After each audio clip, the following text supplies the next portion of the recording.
can't believe the end of that movie last night. You should have watched it instead of going to bed.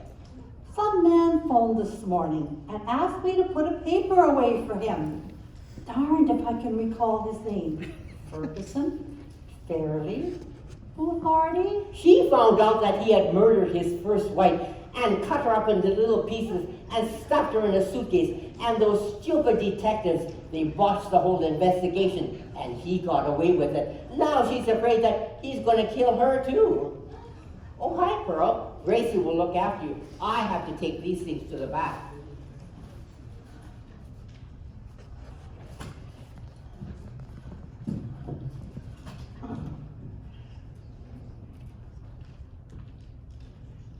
Who on earth was she talking about? Finley. That's him. It's Finley. Oh, hello, Pearl. What can I do for you? Did you just say Mr. Findlay? The man who was looking at the baker's old place a couple of weeks ago? The one with the frail-looking wife? Yes, that's the one. You can help yourself, Pearl. I have to go and see if the papers came in. Oh.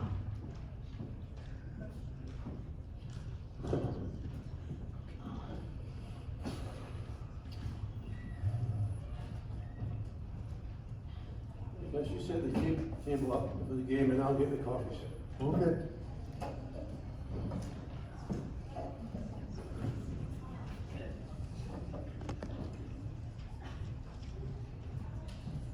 This is hot. Yeah.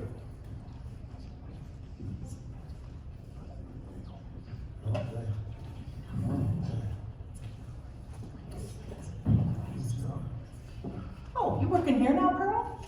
No, she's just helping out while I get the papers. You'll never believe what I just heard. Well, you know the couple that was looking at the baker's old place? Anyway, I heard Belle tell me that Mr. had murdered his first wife. And he chopped her up into pieces and put her in a suitcase. Then he put the suitcase in the garbage. There was some mix-up with the police report and he got away with it. Now the poor little thing he's married to is scared half to death. The same thing's going to happen to her. Ah, that must have been what she was trying to tell me this morning. She must have stayed up last night and watched the late news. I talked to that poor little dear yesterday. She was asking about the WI meetings. I think she might like to join. Come to think of it, she did look pretty worried. Did you hear that, Gus? Yes, I did. You know, I think I read something about that. Wait a wee minute. Yes, it was in the Comox Valley Record about 6 months ago. Oh, If wow. I recall correctly, that was his second wife they think he may have murdered. Oh. His first wife died in mysterious circumstances too. But the police couldn't prove anything that time either. Did you hear Wow. that? We have a serial killer in town. Well, I'm going to keep my door locked and my pepper spray handy. Hi, ladies. Hey, Pearl, did you get everything you were looking for? I think so, dear. I just heard about that poor Mrs. Findlay. To think she's married to a serial killer. It upset me so much.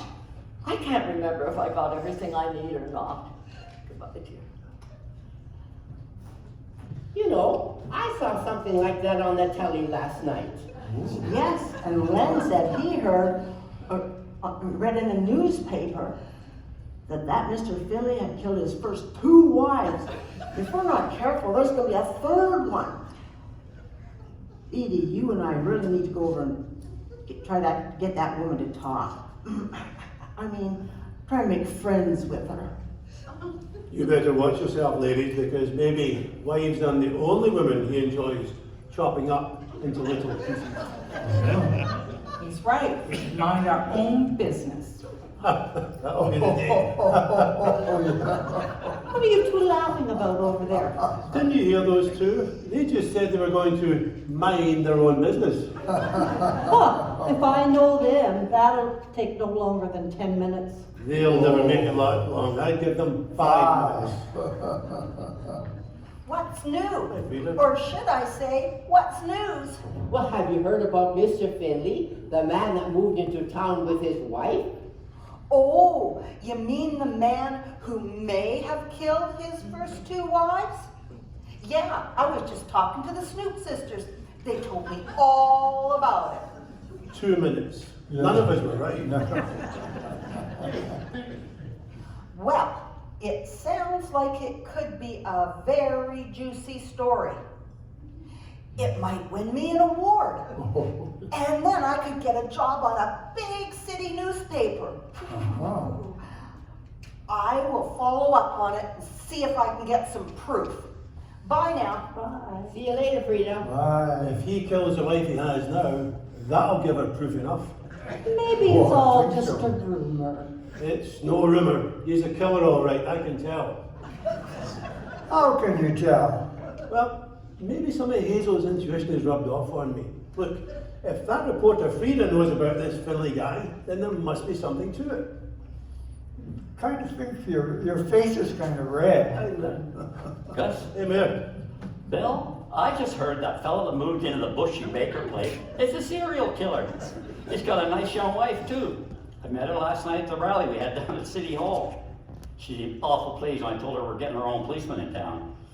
I signed a petition for that 6 months ago. Nothing yet, so that's why I didn't go to the meeting. Hey, Posty, got something there for me? No, but I've got something for your neighbor whose daughter's in Italy. That'll be Mary's youngest, Gertie. What'd you say? Well, the suspect of the conversation, his name is Alfonso. And he's one cool dude, whatever that means. Well, is she bringing him home? Are they getting married? What else? It's not a 3-page letter, Mayor. It's a postcard. It says, "Hope you and Pops are okay. Love, Gertie." Oh, and there's a postscript. "Running short of money. Can you spare a little?" Sounds like Gertie's got herself another loser. What else you got there? Another rejection letter for newbie. Don't know when that boy is gonna learn and stop sending in those poems. Oh, Oh, another postcard. For What does it say? Well, it's for Parson Gray. what? Says, "Dear Parson, would it be a sin if I just happened to leave a gate open and my cow got into my neighbor's pasture for an hour or 2? It's downright sinful how much that man charges for the use of his bull. So, since his sin would be worse than mine, wouldn't that make mine excusable? Sure. You can give out the answer with your sermon on Sunday, then nobody will know who I am." Here, you lot, you shouldn't be reading other people's mail. Give that to me. Is that everything? Well, yes, except for that parcel that's out on the porch. It's addressed to Mr. Finley, Oh. and it's from Eaton's luggage department. Oh. You want to bring it in for me? Just leave it on the porch. He'll be by soon to get his paper and he can pick it up then. Well, somebody might steal it. People don't steal around here. They just chop you up in little pieces, but they don't steal. All right, Gracie, but remember, I delivered it to your post office, so you're responsible. I don't want anything to do with that man's suitcases. No siree. All right. Well, I just put a fresh pot of coffee on. If you want a cup, help yourself. Well, maybe I will. But just with a little cream, no sugar. Widower Gate says I'm sweet enough. Huh.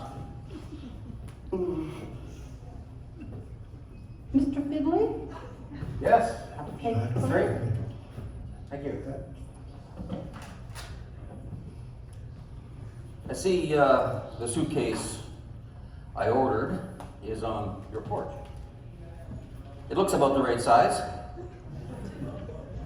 Now, my wife, Helen, she'll need a bigger one if she leaves in a few days. Is your wife going away, Mr. Finley? Well, she might. Mrs.? I'm Belle, and this is my sister Gracie, and we own this corner store. How long will your wife be gone, Mr. Finley? Well, I'm not sure. You see, we haven't made up our minds if we're going to settle down here or not, so she might not come back. Oh. Well, I have to get going. I gotta get my chainsaw in, gotta get it all sharpened up, put it to use pretty soon. Looking forward to that. So, if it's okay, I'll pick up the suitcase tomorrow. And I do look forward to seeing you all later. What do you think he meant by, I'll see you all later? I don't know, but by the sounds of it, I think we have to do something to save that poor little woman he's married to. Mayor, you spread the news that we are having a meeting here tomorrow morning. Maybe we can come up with a plan to get more proof. Then we can take it to the police in Nanaimo. Good idea. I'll get as many as I can, Gracie. Come on, guys, let's go. Give me my suitcase. It's my suitcase. Get your dirty paws Yes, off my yes, suitcase. that's right. Yeah, well, of course the ladies do. That's my suitcase. Just give me it. Give me that little suitcase. Give it to me. It's mine. What's all the ruckus, Jean? What's going on out there? Oh, it's these two old biddies, and they're really making a mess of things out there. They've got a big thing opening. Are they fighting over a suitcase? Oh, gosh, yes. I don't know.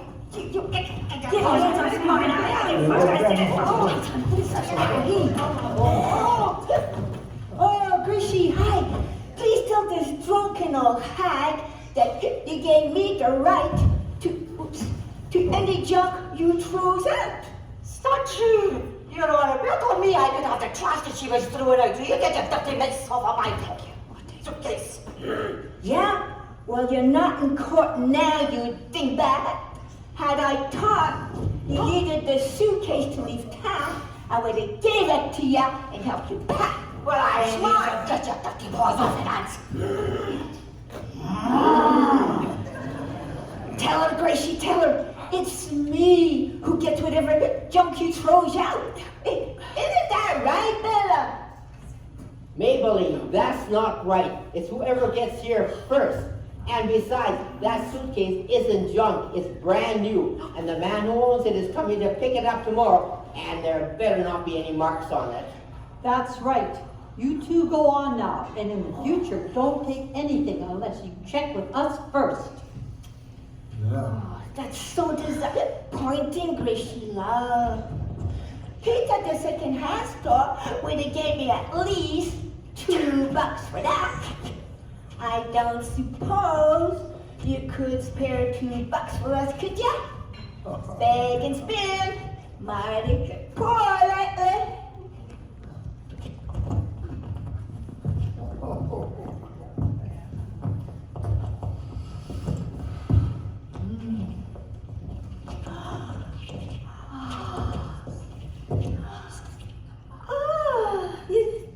Thank you so much, Bella. You're a real saint. Come on, Lily.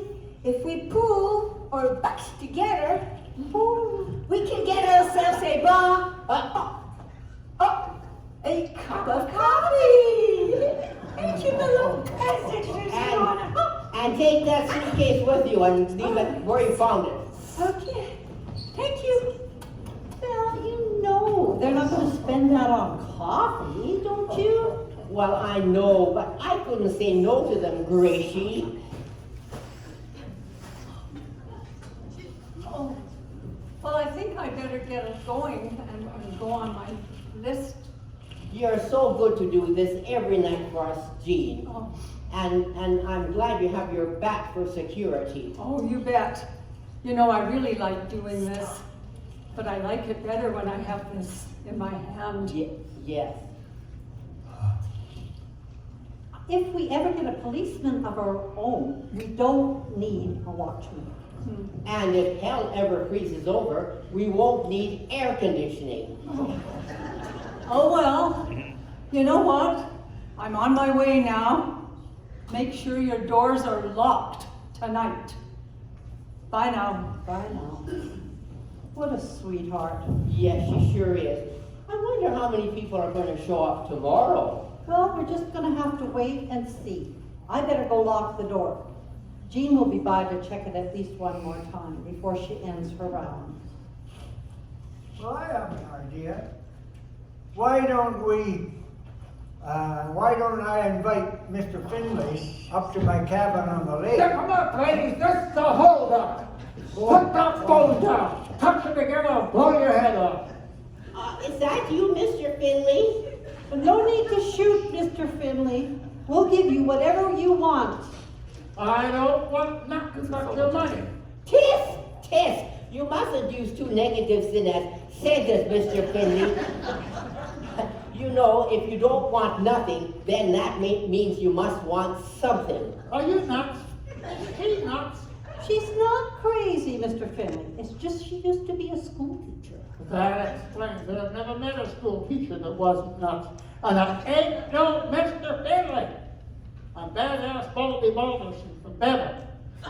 You mean you aren't the Mr. Finley? That who murdered his first two wives, cut them up into little pieces, stuffed them in a suitcase, and is about to murder wife number 3? I already done told you I ain't no Mr. Finley.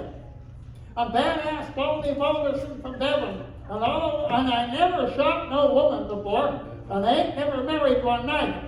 Tis. There you go, using your poor grammar again. You should say, I haven't killed anyone and I haven't married one. Don't shoot her, Baldy. She can't help herself. What can we do for you? You can give me all your money, that's what you can do. But there's very little in here. We keep it down in the freezer downstairs. Can I go and get it? I may not be too good at grammar, lady, but I'm not that stupid. We'll all go together to get it. Now, move it, Mrs. Tis, lead the way. And no fooling around from you two, I'll cut you full of holes. Move it.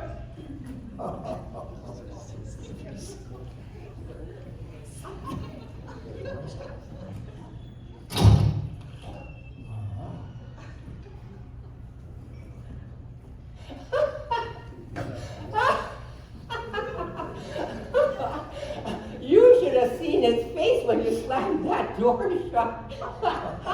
Yeah, you could say he didn't expect it. Well, I think we gotta go to bed. Big day tomorrow.